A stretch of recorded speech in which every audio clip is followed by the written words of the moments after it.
Hey everybody, and welcome back to Tenza Motorsports. Today we're going to be doing another discussion video talking about the first 5 things that I would do when building a track car. Before we get into that, make sure you are subscribed to the channel. Make sure you are following us on Instagram, Tenza_Motorsports, to not only watch some of our extra content that we produce, but to also be entered into all of our giveaways that we do. So your E46, I'm going to go off of the previous video where we talked about some of the first things that you should do to your daily driven E46. And to recap that real quick, I said basically make sure you've got an M54B30, do an M50 intake, do some catless headers, get a tune, wheels and tires, and then get yourself some coilovers. So let's just take off from there. So you've done a few modifications to your daily driver. It's all real nice and healthy. You've gone over it, made sure that it can handle some of these modifications and some of the driving you've been doing to it.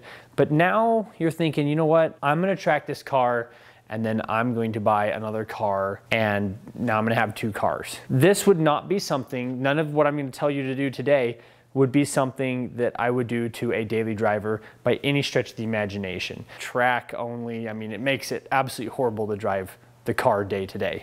All right, so your M50 intake, leave it on there, perfectly fine. If you're gonna stay NA or you're gonna boost it, leave that on there. Your headers, if you do a supercharger, centrifugal supercharger, leave those on there. If you do a turbo, you'll obviously want to remove those. Your tune, you can leave that as well.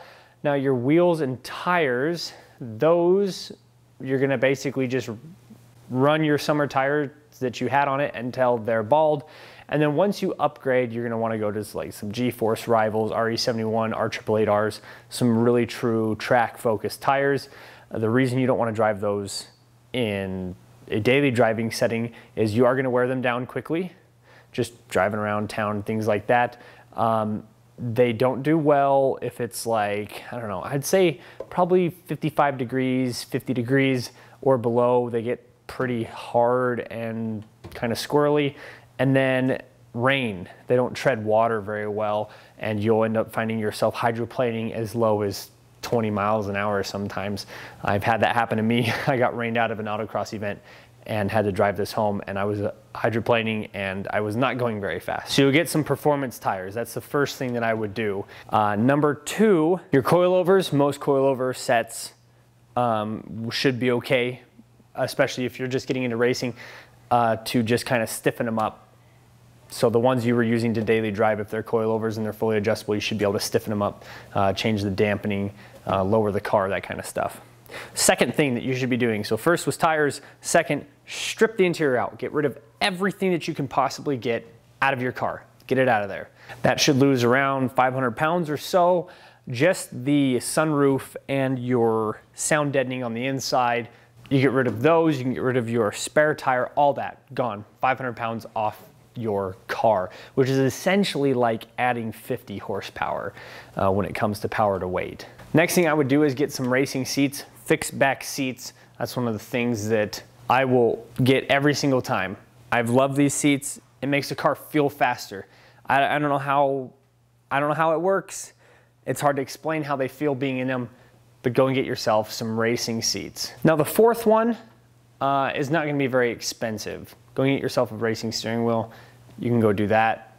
The hubs have gone down in price. When I was buying these initially, they were $120 a hub, and now you can find them as cheap as 30 bucks. Get yourself a hub and a decent steering wheel. That will bring you closer to your steering shaft and will give you more feedback through your wheels and tires and your suspension that you already have on the car. Now I do have an honorable mention in this one. Go and get yourself a fire extinguisher.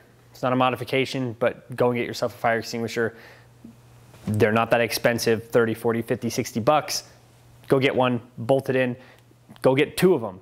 Go get some fire extinguishers for your car. That's something that's very important to us here. I make sure that we've always got a fire extinguisher in our race cars. They do not have the crash protection they used to have. The firewalls aren't quite the same as it was initially, and it's just a good idea to have a fire extinguisher. And then the last and final thing that I would go and do for just kind of a starter track build would be your brakes and rotors. So you can go get some Hawk 5.0 pads and some slotted, maybe drilled. Slotted's probably better. I heard drilled rotors crack I've never taken my rotors to the point where they're cracking like that, but I've heard that they can. So go get yourself, no matter what it is, go get yourself some performance pads and rotors. You should be able to get your pads and rotors all the way around for around $400 or $500. It's not super expensive. That is something that you're gonna notice.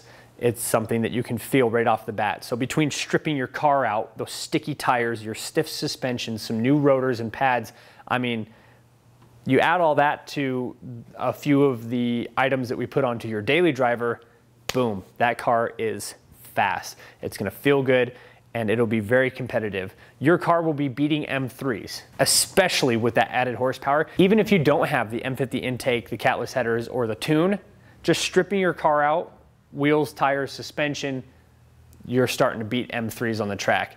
They can't keep up with that kind of torque that your engine produces alongside the weight loss that you've done. So obviously this list of what you should be doing to your race car is like a mile long, and it costs, you can spend 50, 60, 70 grand on these cars without even batting an eye. Obviously the lists are huge. Those are the things that I swear by on this. I don't regret any of them at all. It's been fantastic. If you agree, make sure you like this video. If you have any comments or questions, leave them down in the comment section below. What do you think? Is this what you should be doing to your car if you're gonna be doing a track build? Where would you start?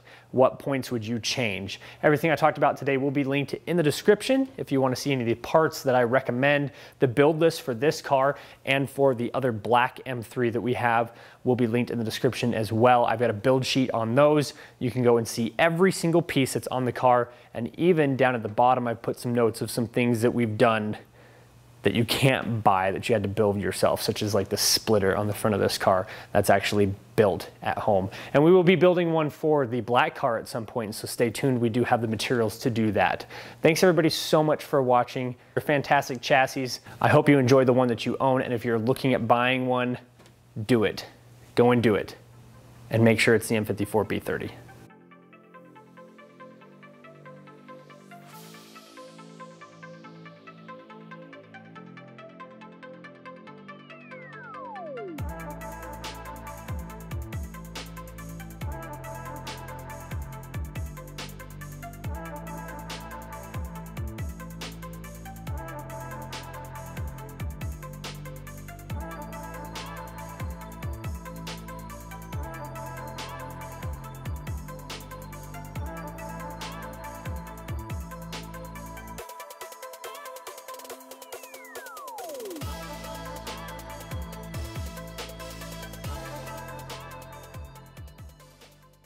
Bam!